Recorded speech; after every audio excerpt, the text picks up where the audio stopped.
സർവകലാശാല അടിയന്തര സിൻഡിക്കേറ്റ് യോഗം നാളെ ചേരും. അടിയന്തര സിൻഡിക്കേറ്റ് ചേരണമെന്ന ഇടത് അംഗങ്ങളുടെ ആവശ്യം വൈസ് ചാൻസലർ അംഗീകരിച്ചു.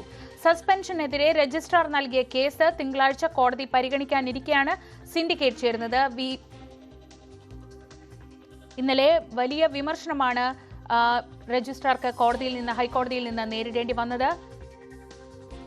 വി അരുൺ വിവരങ്ങളുമായി. അരുൺ, അടിയന്തര യോഗം ചേരണമെന്ന ആവശ്യം ഈ സംഘർഷഭരിതമായ അന്തരീക്ഷത്തിനിടെ അംഗീകരിച്ചിരിക്കുകയാണ് വി സി. എന്തൊക്കെയാണ് വിശദാംശങ്ങൾ?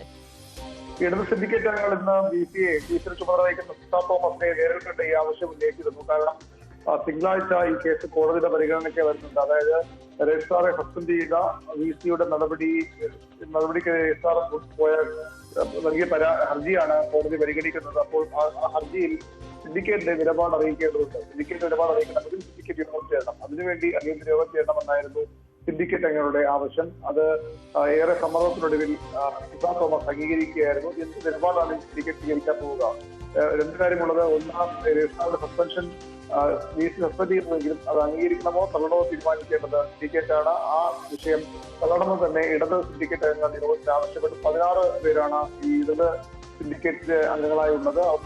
സിൻഡിക്കേറ്റ് ഭൂരിപക്ഷം അവർക്കാണ്. അതുകൊണ്ട് ഞങ്ങളുടെ ആവശ്യം ആരെങ്കിലും വന്നാൽ വി സി അംഗീകരിക്കേണ്ടത്. പക്ഷെ തീരുമാനത്തിൽ ഒപ്പിടാതെ നേരത്തെ പല സംഭവങ്ങൾ ഉണ്ടായതുപോലെ ആ തീരുമാനത്തിൽ ഒപ്പിടാതെ വി സിക്ക് അതിനോട് അനുകൂലിക്കാതിരിക്കുകയും ചെയ്യാം. ഏതായാലും നാളത്തെ സിൻഡിക്കേറ്റ് യോഗം വളരെ നിർണായകമാണ്. എന്ത് നിലപാടാകും സിൻഡിക്കേറ്റ് യോഗം തീരുമാനിക്കാൻ പോകുന്നത്?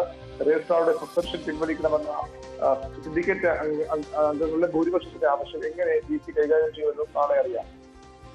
ശരി, വി അരുണാണ് വിവരങ്ങൾ നൽകിയത്. നാളെ അടിയന്തര സിൻഡിക്കേറ്റ് യോഗം ചേരണമെന്ന ഇടത് അംഗങ്ങളുടെ ആവശ്യം ഇപ്പോൾ വി സി അംഗീകരിച്ചിരിക്കുകയാണ്. മറ്റന്നാളാണ് രജിസ്ട്രാർ നൽകിയ ഹർജി ഹൈക്കോടതി വീണ്ടും പരിഗണിക്കുന്നത്.